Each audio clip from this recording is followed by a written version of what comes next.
Dear students, good morning.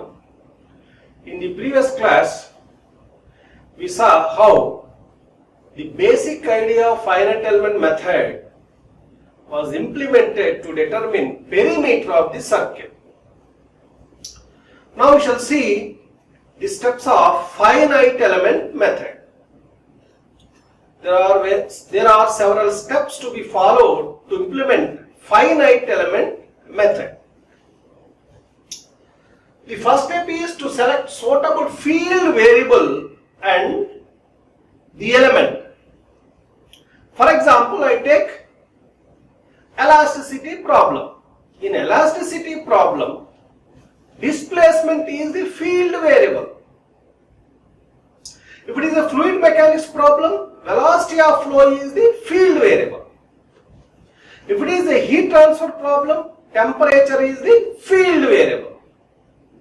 So what is the first step? To select suitable field variable and the type of element, right? Second step is to discretize the domain into subdomains.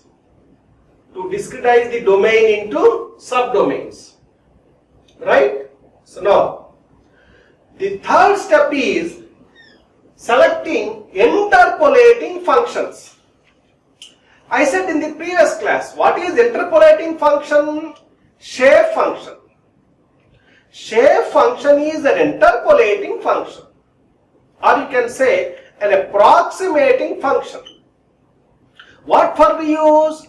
To interpolate nodal field variables with unknown field variable. To interpolate nodal field variables with unknown field variables, right? Next step, determining element properties. Once you determine the properties of each element, what you have to do is you have to assemble all element properties for the global properties. For the global properties. Next, then impose boundary conditions. After imposing boundary conditions, we can solve the system of equations for the nodal unknowns. Once you solve the system of equations for the nodal unknowns, you can calculate other dependent parameters. These are the basic steps of finite element method. Okay, here we are to note a point, that is, all the element properties can be assembled either by direct approach or variational method or weighted residual method or energy balance approach. Okay, now we move on to the difference between finite element method and finite difference method. Finite element method and finite difference method. Let us see the first difference. Finite element method makes piecewise approximation, whereas the finite difference method makes point-wise approximation. I explain all these points one by one later. Next one, it can give values at any point, whereas the finite difference method gives values at the nodes only. Finite element method considers the sloping boundaries as they are, whereas the finite difference method makes stair type approximation to sloping and curved boundaries. Next one, finite element method considers fewer nodes for the solution, whereas finite difference method requires more number of nodes. This finite element method can handle all types of problems, the finite difference method is useful for solving heat transfer and fluid mechanics problems. I explain all these points in detail. Now, listen to me carefully.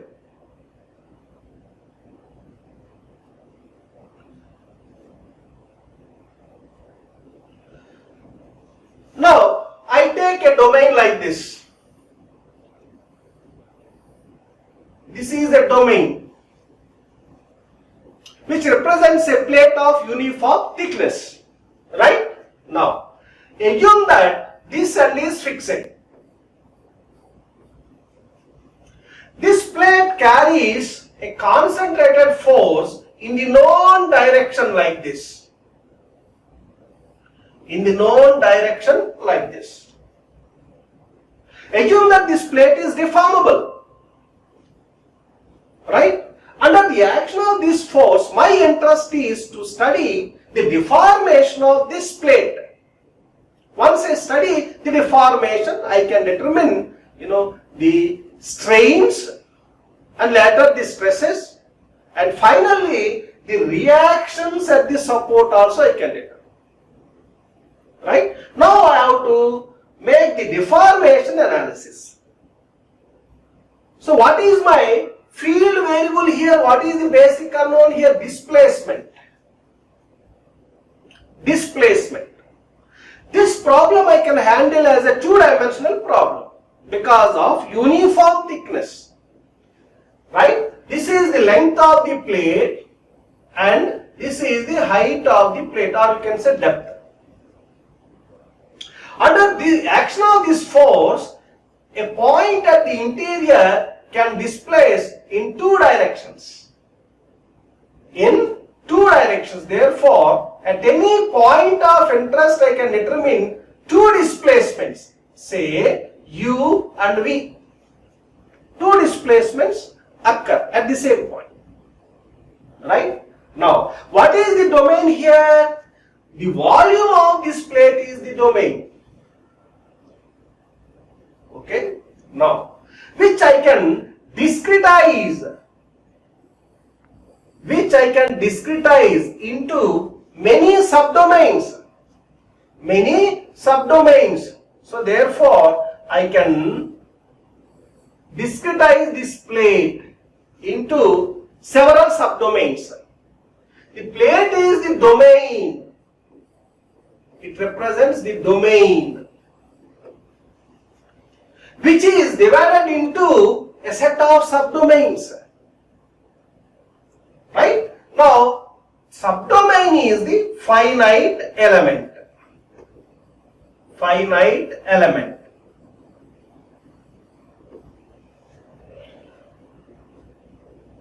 Now, this finite element method makes piecewise approximation. When it makes piecewise approximation, the displacements at any point in the element can be determined. How? Interpolating the displacements at the nodes with the unknown displacements at the same interior point. For example, this is the subdomain. I have how many nodes here? 4 nodes. Say 1, 2, 3 and 4. I draw the figure of the subdomain to some enlarging scale.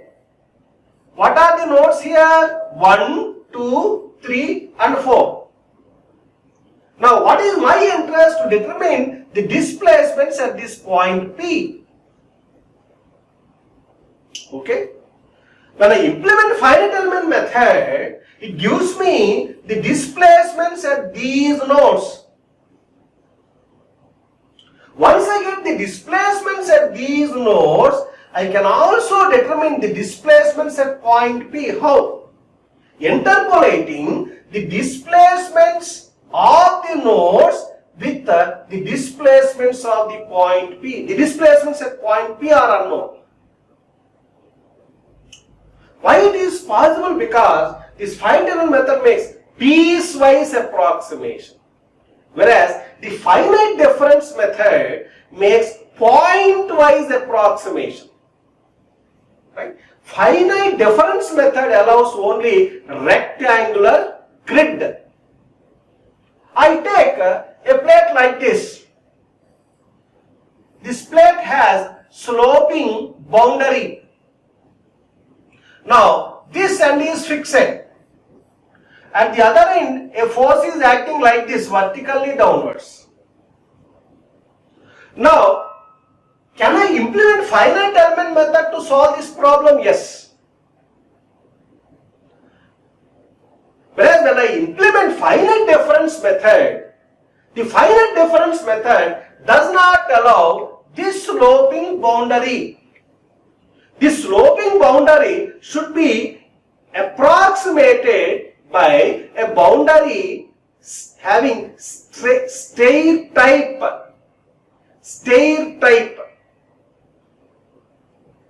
How? Let us see. Now, I isolate this one and draw separately. This is the domain. Now, I discretize this domain into several subdomains. As I said, it allows only rectangular grid pattern. So therefore, stair type approximation is to be made like this. Stair type approximation is to be made like this, because finite difference method does not allow the sloping boundary, which also does not allow the curved boundaries. Only the finite element method allows. This is the reason why you have to make a rectangular grid, avoiding the sloping boundary. The sloping and the curved boundaries should be approximated by the boundaries having stair type. That is the reason why, if you observe this rectangular grid, it consists of several nodes. At each node you can determine the unknown. If you want the unknown at the interior point of the element, is it possible by the finite difference method? No. So what are the difficulties here? In finite difference method, we cannot determine the field variables, unknown field variables at any interior point of the element. That is one difficulty. And what is the other difficulty? The sloping boundary cannot be considered as it is. It should be approximated by a boundary stair type like this. Instead of sloping boundary, you have to take stair type.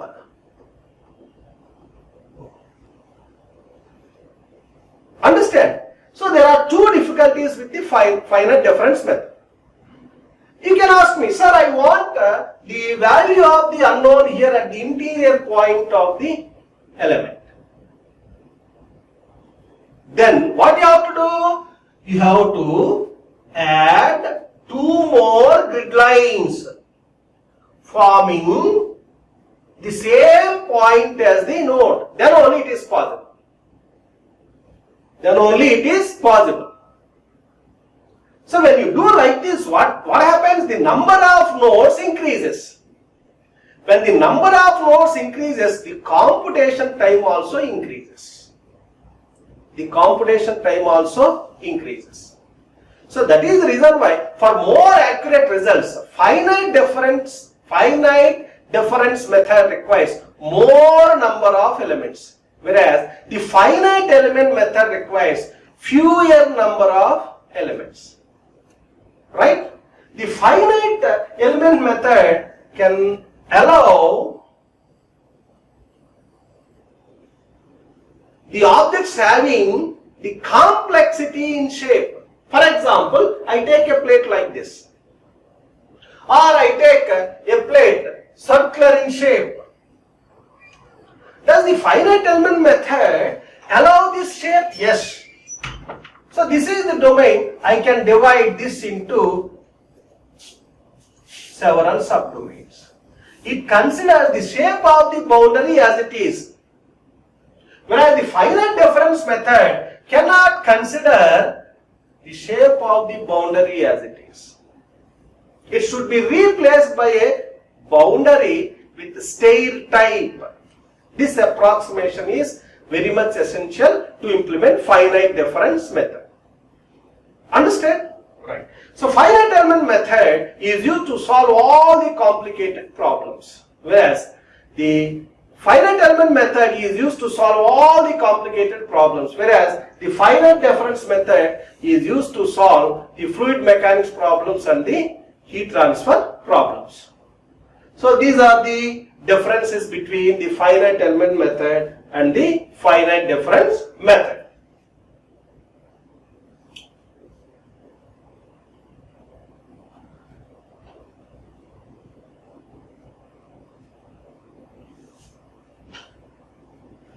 Look at this slide.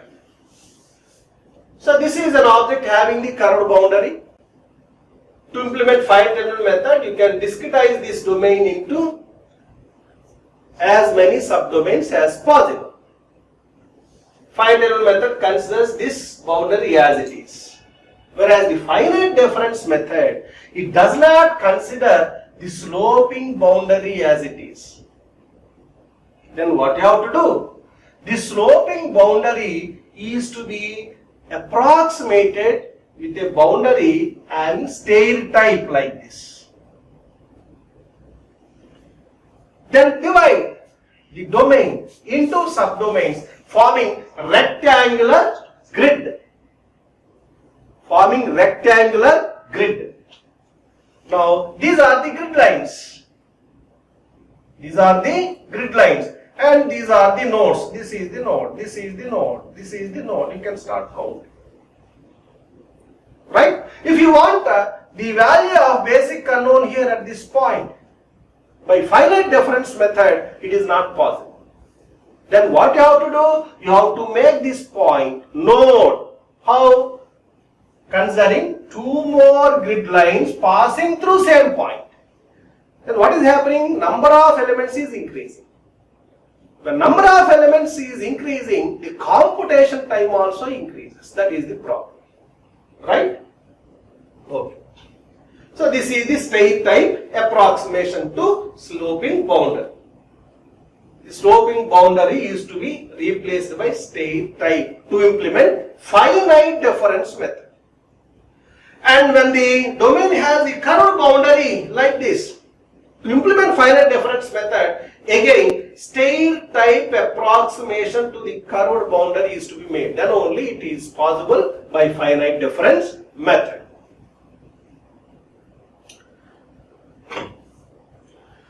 Now we shall see some popular packages used for structural applications. StatPro, GT Strudel, Nastran, NISA and ANSYS. These are the finite element method based packages. These are the popular packages available in the market to implement finite element method.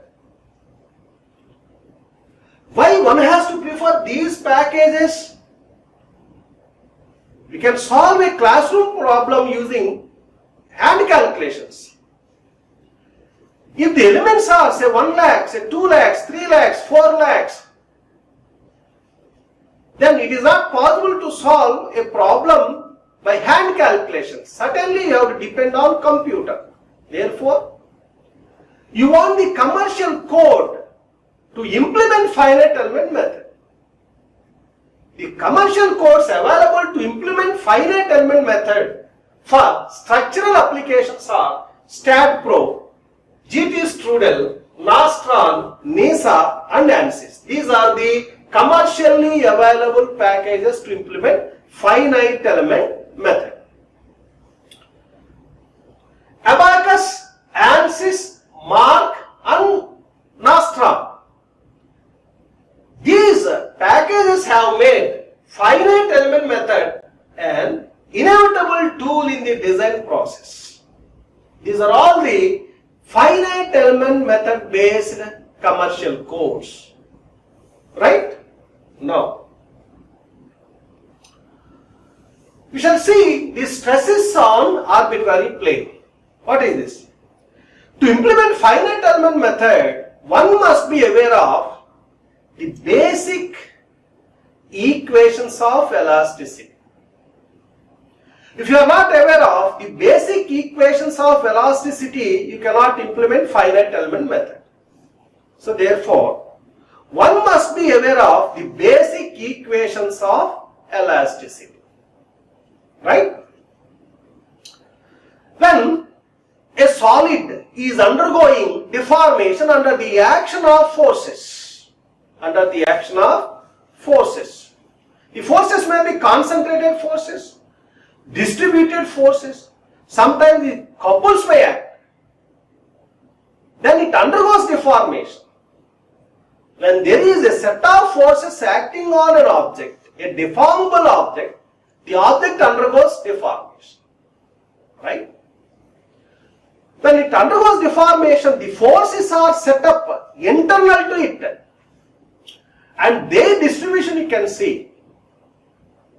At any point, if you consider several planes in all possible directions, what are the stresses acting on each plane? A question comes into mind. That is the reason why we must be aware of determining the stresses acting on arbitrary plane. Right? So, before discussing about this, I would like to tell you how a stress acting on a plane can be resolved into three components. That we shall see now.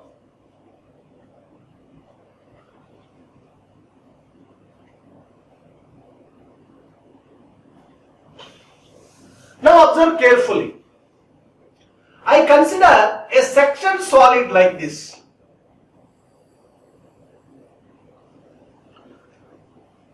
A sectioned solid. How it results? Take a solid.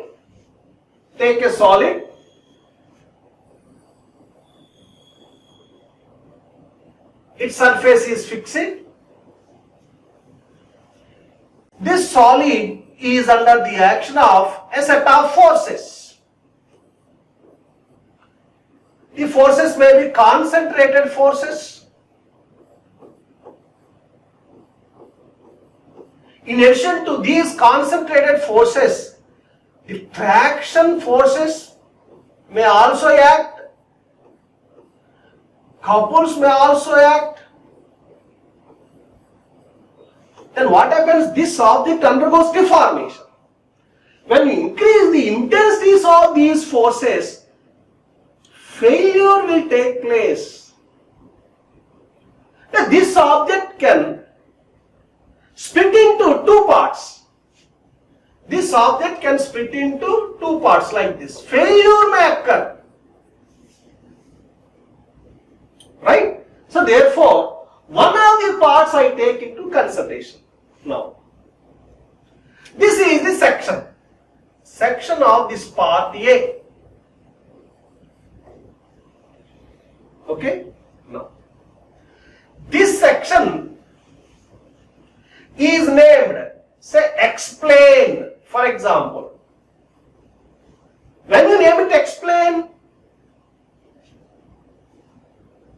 when the section is normal to x-axis.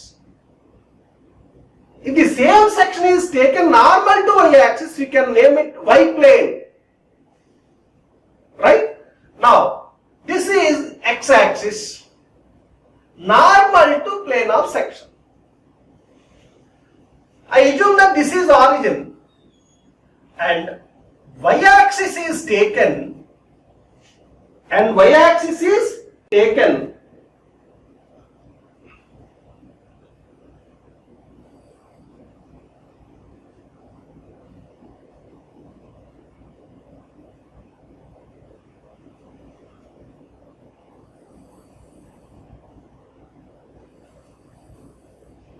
y-axis is taken vertically upwards,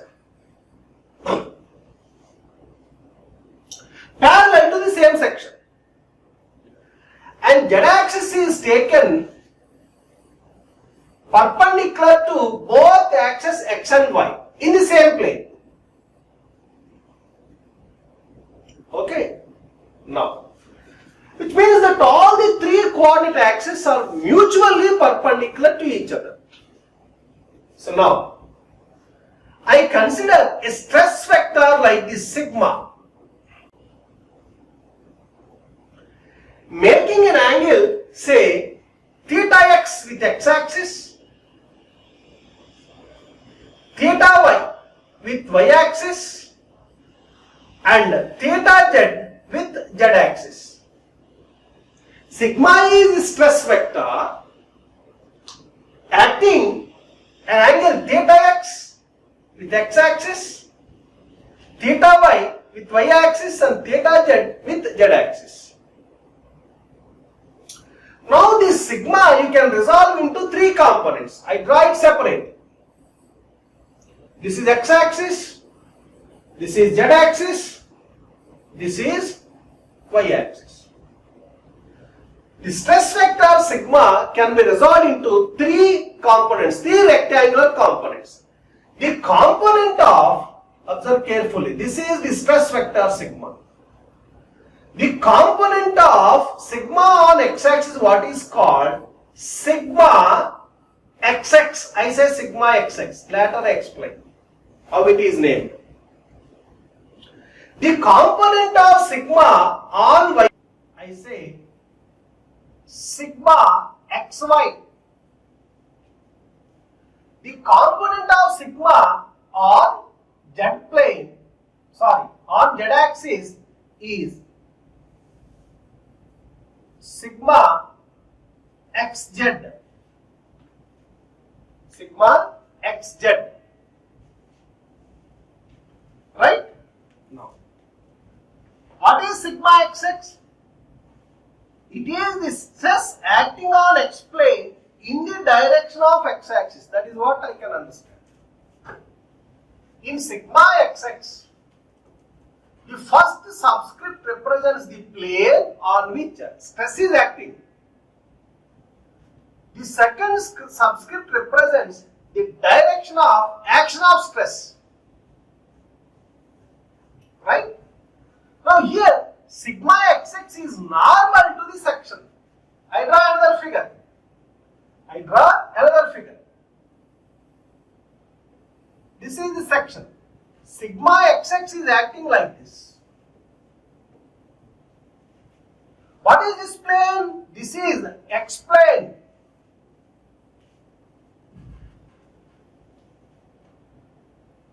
Because the direction of sigma xx is in the direction of x-axis,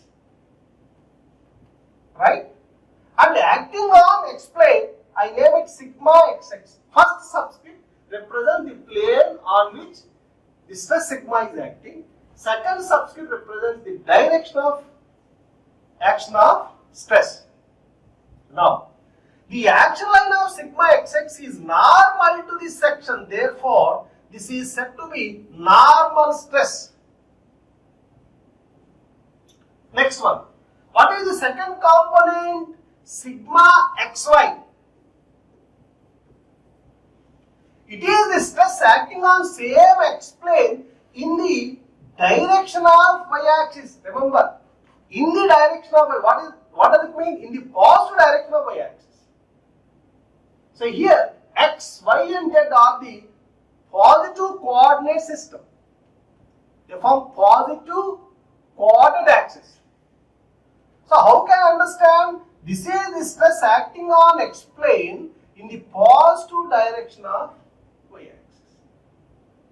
The action line of the stress is parallel to this section. Hence, I can understand that it is the shear stress acting on x plane in the direction of y axis. To distinguish shear stress from normal stress, instead of sigma xy, I use tau xy. Remember, I don't write sigma xy. And third stress, that is sigma extend. This sigma extend is acting on the same plane in the direction of z axis. The action line of sigma extend is parallel to section of the solid, is parallel to explane. It is not normal to explain. Therefore, this is another shear stress acting on explane in the direction of z axis. Hence, instead of sigma xz, I write hereafter tau xz. Now tell me how one can resolve a stress vector in space into three components. One can resolve a stress vector in space, can resolve into three components taking the direction cosines. What are the direction cosines here?